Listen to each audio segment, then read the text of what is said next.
Jonas was a poor, 11-year-old, miserable orphan whose parents were killed when a high-tech fighter jet bombed the shit out of them. And because his combat skills far surpassed the dipshit adults around him, he was forced to become a child soldier. His legendary abilities earned him a reputation as a prodigy in the art of war. But deep down, Jonas hated fighting and everyone involved in the weapons industry, so driven by a desire for revenge, this hypocritical incel takes up arms and begins working as a soldier. Currently, he has just got his first big break to work under an arms dealer called Coco. This woman with the complexion of my special milk drags Jonas along as she takes him to meet the rest of her team full of weirdos. Coco gives Jonas a gun as she tells him that there is an urgent mission on their hands, which is going to also act as his entrance test to their team. She barges into a room where her team of losers is sitting and introduces Jonas to them. Everyone in the team is taken aback by the intense look in Jonas's eyes, but Coco tells them to stop being such sisses. She then asks the four-eyed nerd to update Jonas about the situation. The nerd states that a container with advanced fighter jet parts is being held at the port by some mercenaries, and the government wants Coco's team to retrieve it. Coco asks Jonas if he can do it, and he tells her that he doesn't give a shit about the government or the container. All he wants to know is about the unlucky losers he is going to shoot. With that, Coco orders two of her trusted teammates to come as backups, while she drives Jonas herself. She gets a call from the leader of the mercenaries, who tells her that if the container falls into the hands of the government, they will most probably go to war with their neighbors, so he is not going to let that happen. Coco tells him that there is no better thing than a war for weapon dealers like her and cuts the call. After that, she starts making small talk with Jonas, but he is not interested in her. Coco says that she has done her research and knows that Jonas hates weapons, but he still doesn't respond because he doesn't like talking. Soon, he notices some people following them and asks her how they deal with them. Coco tells him that they shoot first and kill them in one blow. Just as Jonas hears this, he climbs out of the sunroof and begins giving the taste of freedom to the pursuers, taking out their cars one by one. Coco tells him to at least give her a warning because she almost peed her pants when he suddenly started shooting. He tells her that these men were just the scouts, and the real enemy is about to come soon. The fight continues till late in the evening, and even the backup team has to face some enemies in a bulletproof van, since their guns are not doing anything and Coco is in danger. The eye-patch chick decides to get close and do things the old-fashioned way with a blade. Meanwhile, Jonas is still firing at the chasers when he suddenly warns Coco that someone is coming from their left. She moves out of the way just in time as the armored van passes next to them. The mercenaries keep attacking them, but then the backup team reaches next to them, and the eye-patch girl sneaks through the opening in the van to kill everyone inside. With that, Coco thinks that the pursuers are finally dealt with, but Jonas notices that one car is still following them. A soldier comes out with a rocket launcher, but with his quick thinking, Jonas unpins a grenade and times it so that its explosion would offset the direction of the missile. The missile hits a nearby car, and a bunny toy is tossed towards Jonas, who is pleased to receive it. Coco tells him to stop acting like a kid now, because it will take around 20 seconds for the enemy to reload. Jonas tells her not to worry about it and starts firing again. Just as the soldier with the rocket launcher comes out, Jonas headshots him, causing his rocket to blow up his car instead. With that, the mercenary decides to call back the rest of his troops, and Jonas and Coco succeed in their mission. After that, Coco leads Jonas to the shipment, while saying that even though he hates guns, he has no other option but to use them to get his revenge. She tells him that if he kills her and crosses one name on his kill list, he would have to face her subordinates, and that will not be easy. So she tells him to stay loyal to her because, as an arms dealer, she can teach him how to hang out with other players in the weapon business and help him with his revenge. In response, Jonas simply asks her why she sells weapons, and Coco replies that it is for world peace. Later that night, Jonas is sleeping in one corner of Coco's room when someone approaches him. Out of habit, he immediately pulls out the Glock, but the man tells him to relax. He says that it is his turn to stay on watch because he is feeling sleepy now. Jonas goes outside and joins the old smoker Liam on night duty. He asks the old man why a veteran like him is working under a young bitch,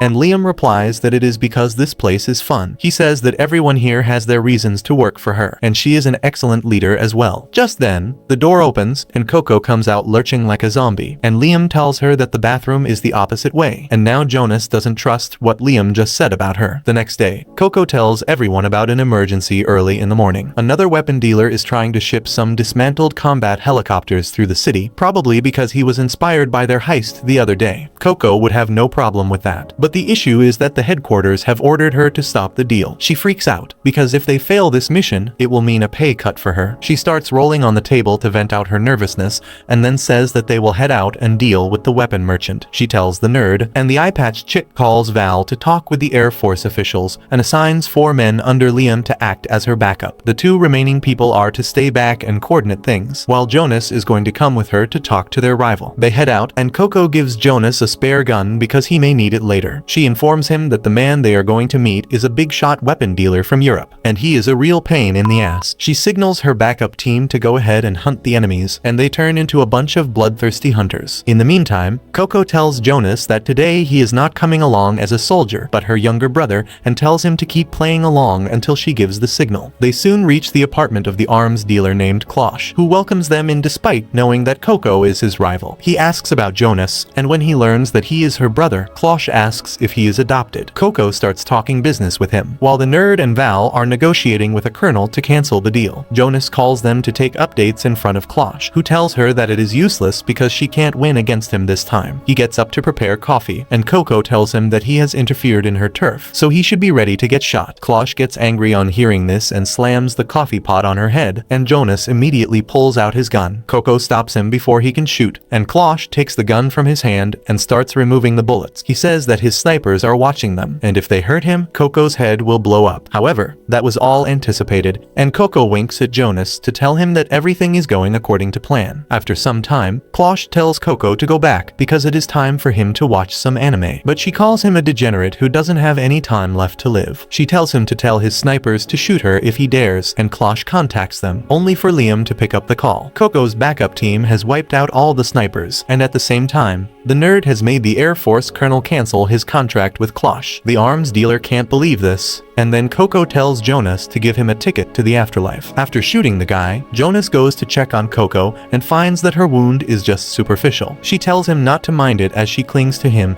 and says they should head back now. The next day, Coco and her team set out to meet Nerd and Val, who are in another city, but she can't reach them. She tries calling the headquarters to solve this issue, but they also can't do anything. Coco is pissed now, and what irritates her even more is that some border patrol forces cars are driving dangerously close to them. She thinks that they won't be able to do anything to them when suddenly, one of the cars blows up and the explosion almost hits their convoy. Coco immediately heads outside to see what is wrong, and to her horror, the city they were supposed to go to has become a war zone. Liam can tell that 2 groups are fighting for the control of an oil pipeline there and hands over a binocular to Coco to check the particulars. She finds that all the cell phone towers and even satellite transmission sites have been destroyed, which is why they were not able to reach Val. While Coco is throwing a tantrum about it, some soldiers move around their group. However, they are not enemies but clients, and their leader, Major Pollock, apologizes to Coco for the rude actions of his men earlier. They sit down to talk business, and Coco asks the Major when the town turned into a war zone. He tells her that it happened just 8 hours ago, and the army officer who was originally posted here ran with his tail between his legs. Just from that, Coco knows that the situation here is quite bad, and the Major is going to order a lot of weapons from her. She wants to get out of this place just as he signs the documents. But then another one of her rivals arrives there. The fat-ass man named Curry has come here from England to deliver some anti-aircraft missiles to the army, and Coco is not happy to see his ugly mug. She doesn't want to stay next to this stinky old man, and decides to leave as soon as Pollock signs the deal with her. However, he asks her to stop because he has to order one more thing. He says that their radar got destroyed last night, and they absolutely need another. Curry says that he doesn't have access to anything that big, and Coco says that it is the same with her. She wants to leave before things turn tricky, but Curry tells her not to lie. He knows that Coco's dad was a big shot in the Navy, and her company is connected to various major suppliers. He believes that she can supply Pollock with a radar or 2, and Coco realizes that the old man is here to use them as a scapegoat. She suddenly starts dancing like an idiot for no fucking reason, while saying that she can't give him a radar. Pollock suddenly orders his soldiers to surround her, and Coco's team also gets ready to fight back. However, she tells everyone to stop because it is pointless to kill each other here when a war is being waged right next to them. She confirms confronts Pollock, saying that she knows how ruthless he is despite looking like a nice guy. He tells her that it is a soldier's job to win wars, and as an arms dealer, it is her job to supply him with weapons. He leaves with that, telling Coco to get the radar ready, and the sly old fox Curry also leaves. When they are left alone, Liam asks Coco what they are going to do now, and she throws some gang signs to tell everyone about their plan. After that, she starts talking shit about Pollock, saying that he wants to pay for the radar after he wins the war, but she is not going to accept credit even from her biological dad. The next day, Coco and her group are ready to leave the war-torn area, and Pollock tells her that once they cross the pass in front of them, her satellite phone will start to work again. He assigns 2 of his elite soldiers to act as her escorts, but Coco knows that they are supposed to keep her on a leash. Just 10 minutes after they start driving, one soldier starts trash-talking Coco, but she remains calm no matter how angry the soldier gets because Jonas is in the backseat with his gun loaded. Soon they reach the foggy pass, and their satellite phone starts working again. Coco gives Jonas the phone to contact the nerd, and even though it connects, the nerd doesn't pick up the call. Suddenly, 2 Russian combat helicopters fly above them,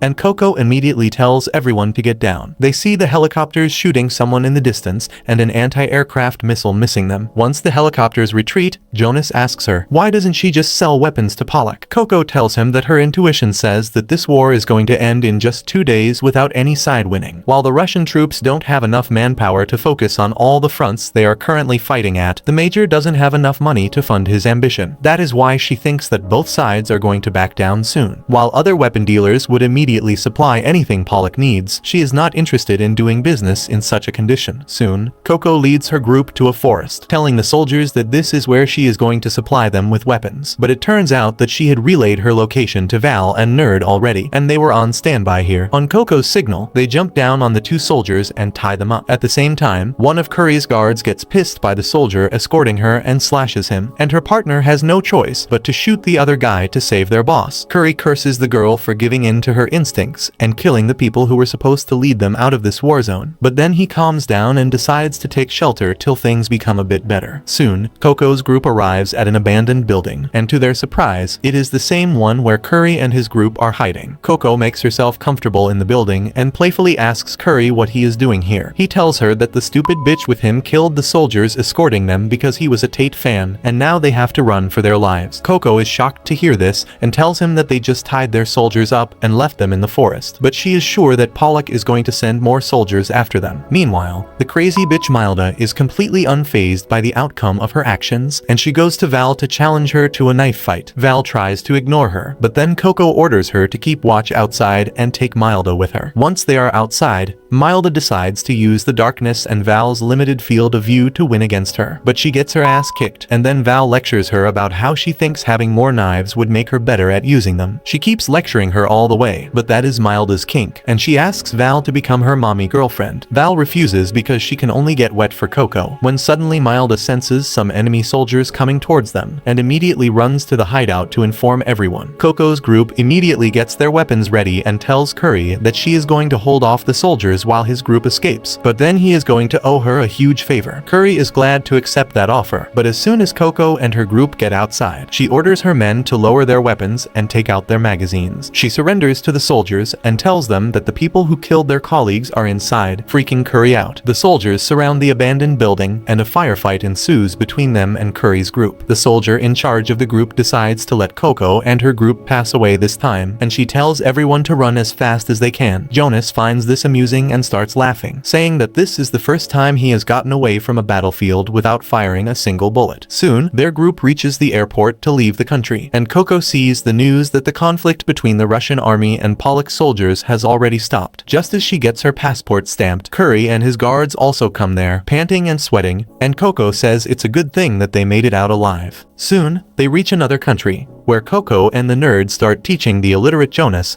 everything he needs to live as a civilized human. However, his pea-sized brain only knows how to shoot his enemies, and he doesn't even care about studies. Instead, he is more interested in the pictures on Coco's tablet. She tells him that this is a list of hitmen that the headquarters sends to warn them from time to time.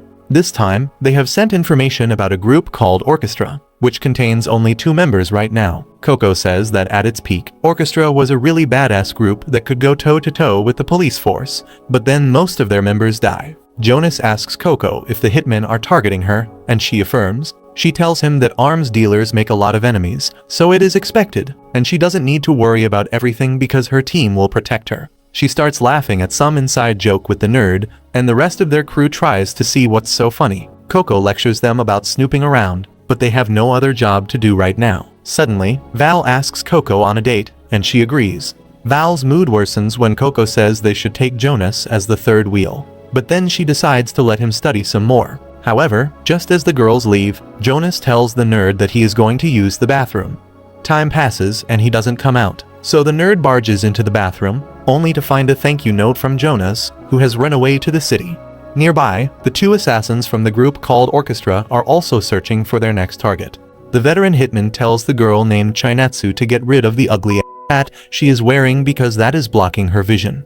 However, the girl can't throw it away because it is a gift from him. Suddenly, she notices Jonas sitting by the street, and she is immediately smitten by him. She tells her master that she saw a cute boy whom she wants to adopt. But by the time she turns around, Jonas is gone. Meanwhile, Val takes Coco out shopping for watches because she knows she is interested in stuff like that.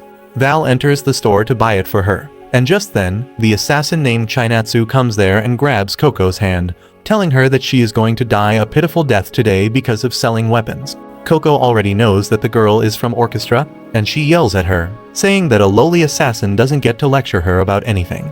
On hearing her voice, Val immediately rushes outside to help Coco. But Chinatsu's mentor is also ready for action. He shoots Coco, but then Jonas leaps out of the sky and saves her. While Val keeps Chinatsu busy, Jonas and Coco hide behind a corner, and Val hides behind a pillar as the crazy assassin keeps shooting at her. She was shocked to see Jonas jump from the sky to interfere in their plan. And she is jealous of Coco because she wanted to keep him for herself. Behind the corner, Coco kisses Jonas for saving her and asks why did he follow her. He replies that he has seen her smiling in dangerous situations before, and that is why he knew something was wrong when she went out smiling. In the meantime, Chinatsu takes out a mini rocket launcher to blow them away. The police arrive there just then, and the crazy blows the police car first. Her mentor shoots down the remaining policemen and tells Chinatsu to keep the pressure on their target. Meanwhile, Val picks up a shield from a fallen policeman and heads towards Coco. She keeps shooting at the assassins and manages to injure the man's arm, which makes him angry, and he shoots back with a high-powered assault rifle that pierces through the shield and injures Val's leg. She falls to the ground to avoid being shot further and crawls to Coco's side. Luckily, Liam is also at the site, and though he has a clear shot at the veteran assassin, this imbecile decides to call for backup instead of quickly wrapping up the job. On the other side, Jonas keeps shooting at the assassins to cover for the girls, but when he thinks that it is not working, he charges ahead like a suicidal idiot. He keeps shooting at the main assassin, and this guy who has probably learned shooting from Stormtrooper Academy can't hit the boy who is running in a straight line towards him. They are about to get close when suddenly, Jonas's leg is tangled by a rope, and he gets dragged away by Liam. Chinatsu also stops her boss from shooting him because she plans to groom Jonas into her boy toy. Jonas gets pulled to safety by Liam, and he kicks him for interfering with his plan. He says that he almost had the enemies, and the old guy tells him that the only thing he was going to have was a bullet through his head. He tells Jonas that his way of fighting is naive and stupid because they don't fight to death. They fight to kill their enemies in a one-sided fashion. Liam then tells Jonas to take Coco to safety while he keeps the enemy busy. Jonas grabs Coco's hand and runs away, and Liam tries to fire some surprise shots at the assassins with his .45 caliber bullets. But Chinatsu has got good instincts, and she blocks them with the shield. Her boss is pissed because Liam is using a silencer, and he declares that real men should make music when they use guns. Liam just laughs at him while he keeps emptying his magazines, saying that he is cracked in the head. The assassin soon runs out of ammo, and Chinatsu is the same, so they throw the shield and run away to their car, exposing their backs like idiots, but Liam doesn't bother to shoot them. The two assassins get in their cars to chase after Coco, and they plan to use even more powerful guns this time. Meanwhile, Liam supports the injured Val as they head out, and they both agree that Chinatsu is more skilled than her boss, and if they can separate the two, they will be easier to beat. Soon after that, Coco's team also arrives there, and Liam helps Val get into the car and asks the nerd to support him. The nerd has already located Coco on the map, so he leads Liam to her. Coco and Jonas are running on the beach, where Jonas complains that weapon dealers like her are the reason the assassins have access to weapons, and he can't forgive anyone involved in this business.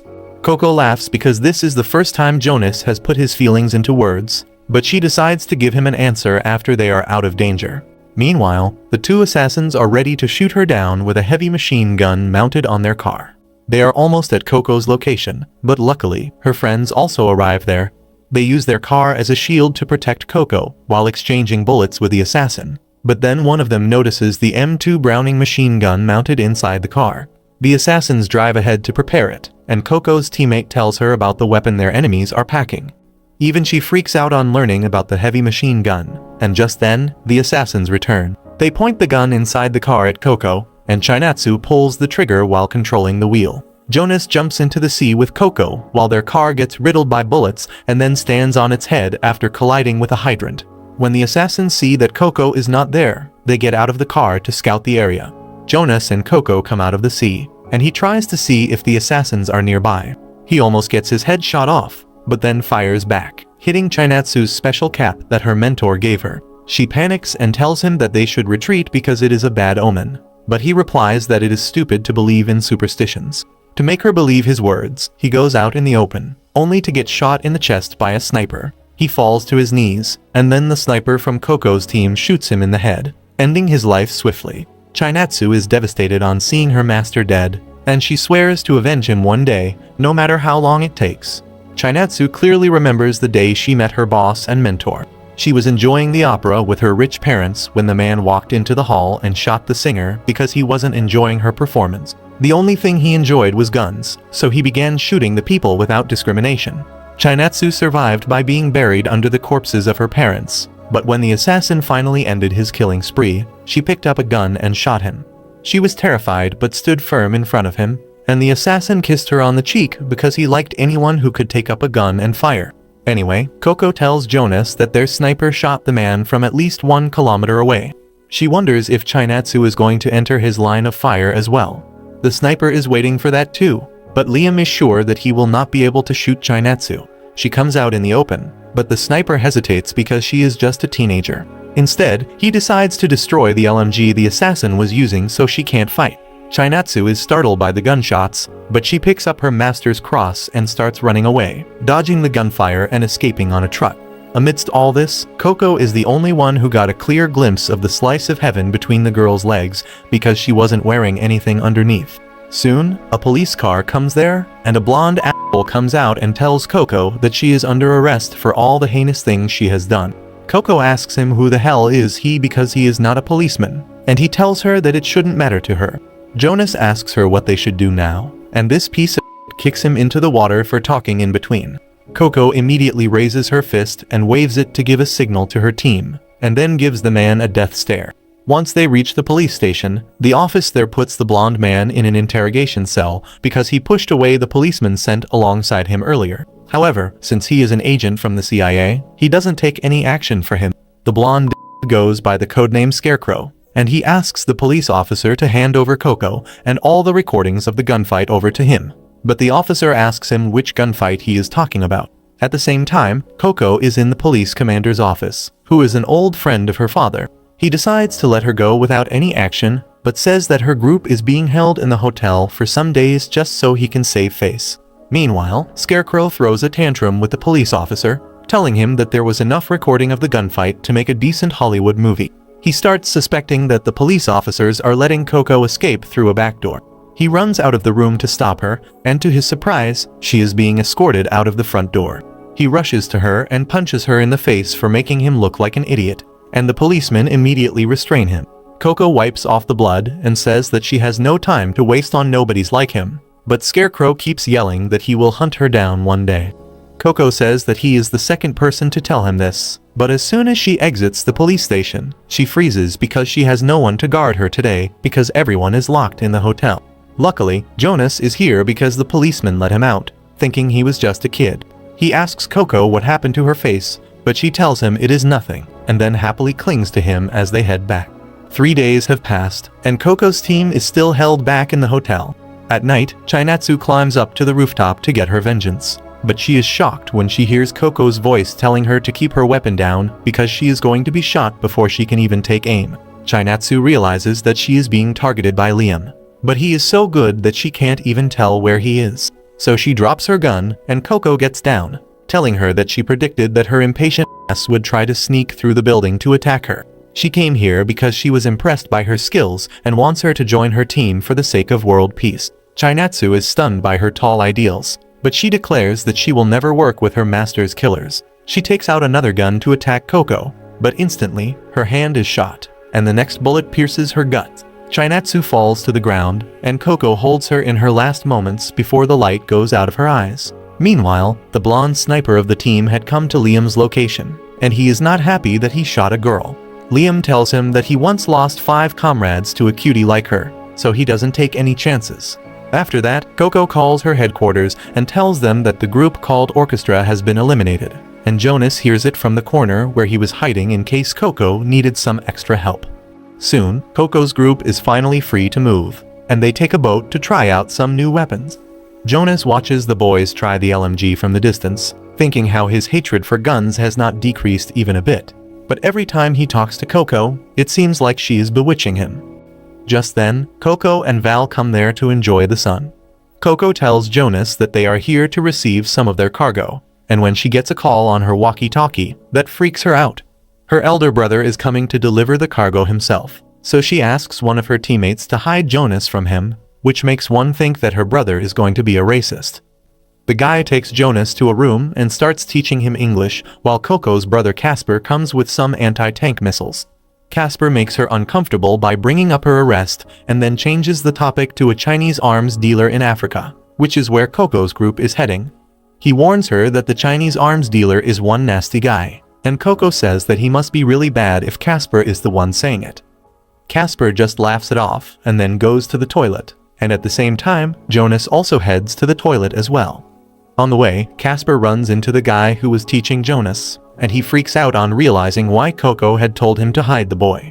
Casper enters the bathroom and proceeds with his business after taking a peek at Jonas's thing, and just as Jonas concludes his business, he suddenly lunges at him with a knife. Casper's bodyguard quickly stops him, but Jonas struggles as he yells out Casper's name. The bodyguard twists Jonas's knife with her bare hands, telling him that a puny weapon like this won't be able to cut the cucumber she used last night, and tells him to get something better the next time. Casper is done with his business now, and he greets Jonas, saying that it has been 3 months since they last met. 3 months ago, Jonas was a servant and a soldier in an army camp in a war-torn location in Africa. One of Casper's underlings was there to talk business with a local army commander, and he decided to take Jonas's friends away. Jonas offered to go in his friend's place, but he was thrashed for speaking out of turn. In the end, his friends never returned, and Jonas knew that the cruel fatty used her to step over landmines to clear the area. He was enraged and desired revenge. That night, he taped a knife to one hand and a gun to another as he headed out to kill the weapon dealer who was the cause of his friend's death. He began killing the soldiers in the dark of the night, and no one could even see him as he shot them down. One by one, he killed everyone in his way till he finally reached the arms dealer, who offered him money, but all Jonas wanted was revenge. He killed the man and then decided to leave the base, when suddenly he felt an intense killing intent. He became highly alert, but then a smoke bomb blocked his view, and a skilled warrior appeared behind him. She knocked him down and took him to her boss, Casper. Casper asked Jonas who he was and why he killed everyone. On learning that he did it to avenge his friend who died because of the arms dealer, Casper asked him if he was satisfied.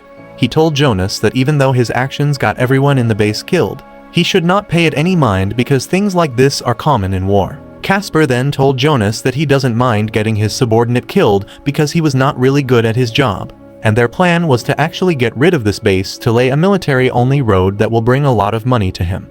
Jonas is devastated to learn that his friend died because some wanted to make a road, and Casper saw potential in him. He could tell that Jonas was not someone who enjoyed fighting, but he thought that fear and anger would make him stronger.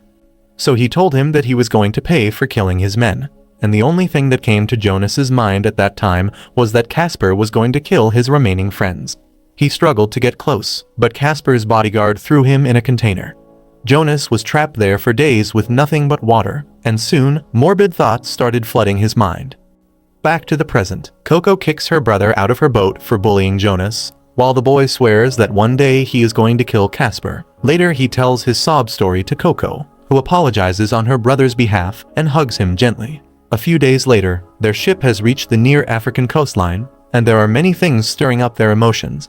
Val has a dark history in Africa, and Liam goes to tell her that he will be there to back her up if she ever falters. Meanwhile, Jonas is ditching class and goes to the highest point in the ship to enjoy the view. His peaceful moments are interrupted by the horrible memories of the time he came out of the container after days of starving. Casper told him that he was the one who sold weapons to the people who killed his parents. And in his rage, the weakened Jonas rushed to bite him, but all he could do was cry. Casper told him that killing him right now would be a waste, so they should work together. Jonas asked him about his remaining friends, and Casper replied that they were in his custody. Jonas asked him to let them have a peaceful life, and Casper promised to send them to a place free of war and conflict. But in exchange, Jonas had to work as a personal bodyguard for his sister. Back to the present. Coco's ship is attacked by pirates, and she is furious that these small fries don't know who they are messing with. One pirate tells her to stop the ship if they don't want to get attacked, but Coco just laughs at their audacity. However, it turns out that the pirates have some advanced weapons as well, including a combat helicopter. Jonas spots another boat coming from the other direction, so Coco asks the big guy to deal with them using a rocket launcher. The helicopter gets close to them, but one guy was hiding under a cloth, waiting for it to come close.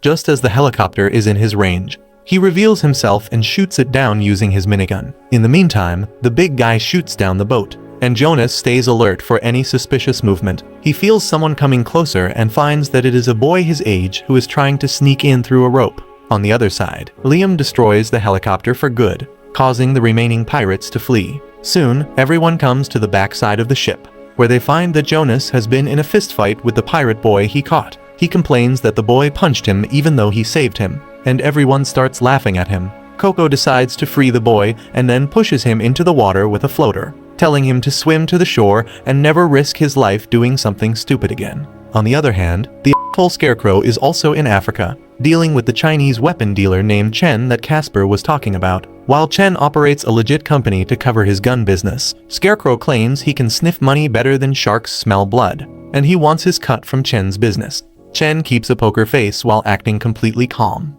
and then Scarecrow gets a call from his informer. He goes outside to talk and tells Chen to not even think of going outside because his macho bodyguard won't allow him. However, Chen's secretary goes to the guard, flashes him, and then proceeds to beat the shit out of him when he has his guard down. Chen tells her not to kill the man because he doesn't want any unnecessary problems, and they decide to head out. The old Chinese man thinks that Casper is the one who tipped Scarecrow about him, and he plans to deal with him sooner or later. At the same time, Coco and her party reach Africa to meet her old friend called Manami, who is a leading expert in robotics with a fanatic passion for chasing butterflies. Coco has a feeling that Manami won't come to meet her today, and she is right, as instead of Manami, her assistant comes to apologize. Coco already understands that her friend has gone off to chase butterflies again. After that, the assistant tells her about the old man Chen and his charming secretary, who often visit Manami and take her out to dinner. The assistant is worried that Manami might be getting involved with some dangerous people because she doesn't talk at all about Chen or their meetings.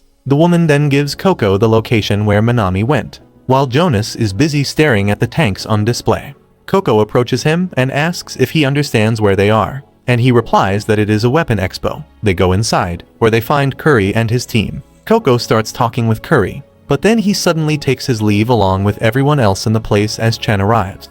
Coco is taken aback to see him, but she greets him nicely and acts friendly as he invites her to dinner tonight. Once Chen leaves, Coco passes the note with Manami's location to Liam and tells her to protect her while she deals with Chen. However, the old man also knows that Coco's unit is on the move, so he sends his secretary Karen to get Manami before them. At night, Liam leads the group to the snow-covered mountains where Manami is trekking to find a place where rare butterflies are found. Jen's secretary, Karen, is also there with her troops, and she has an old score to settle with Casper, who was responsible for the deaths of her underlings in the past. She decides to set up an ambush for Coco's team, but with his sharp senses, Jonas can tell the exact number of the enemies around them.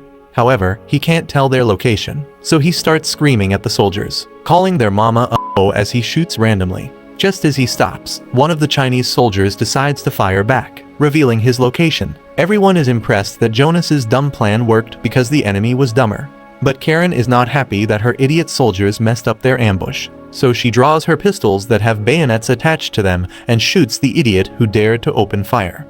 Val was keeping an eye on them using her sniper scope. But as she sees the silhouette of Karen holding the pistols with a bayonet, her eye wound starts throbbing as she recalls the day she lost it. It was a hot day in the desert, and Val had already lost all her comrades to the enemy, who was wielding the same weapons. Now, she drops her weapon as the thirst for revenge overwhelms her. She grins menacingly and suddenly starts doing the Naruto run towards the enemies, and Liam tells everyone to give her cover fire. Meanwhile, Karen has dealt with the idiot soldiers, and she gets ready to face Val. They shoot each other from like 20 feet away, but both these girls may have been stormtroopers in their previous lives because not a single bullet hits the enemy. In the end, they decide to settle things through close combat instead. Even from this point-blank range, they are able to dodge each other's shots. And after Karen manages to disarm Val, she is sure that this fighting style belongs to the same man who annihilated her unit years ago. She thinks Karen is a clue who will lead him to that man, and she starts attacking her in earnest. Meanwhile, other members of the team are trying to shoot down the Chinese soldiers. Jonas notices that they look out of their zone and informs Liam that instead of firing, they should all pretend to be dead. The Chinese soldiers are not used to fighting in the mountains, so they will probably take the bait and come searching for them, and then it will be easy to deal with them. Liam likes the idea, and the firing suddenly stops, making the Chinese soldiers think that they won. They come outside of their hiding spot, and Liam effortlessly snipes them all down with headshots. Furious that she lost all her men, Karen blindly charges at Val, who dodges all her attacks and then cuts off a nerve that renders her one arm useless. Even then, she manages to deal some damage to Val, who doesn't stop and attacks her thigh next. She tells Karen that she is weak, and then suddenly, the horrifying visuals of the day she lost her team come back to her. She is about to spiral down into depression. But Liam comes there and snaps her out of it. He tells her that they should forget this girl and get going to fulfill their main mission.